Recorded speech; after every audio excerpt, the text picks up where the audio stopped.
Isa ko lang i-share guys, ang nakita nako nga hayop guys. So nakita ra na nako siya guys. So naluoy ko sa iyahang lawas kay na IPC.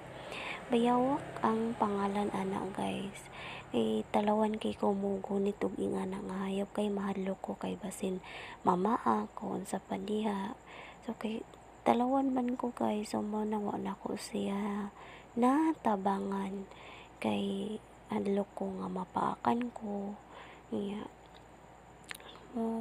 Nara na siya diya o nakita ra na nako kay naglaag-laag ko. So mo na lang na ako ang nakita nga hayop.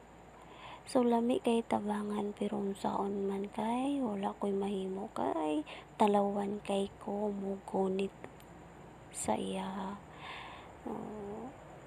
Mo na iyahang ulong guys.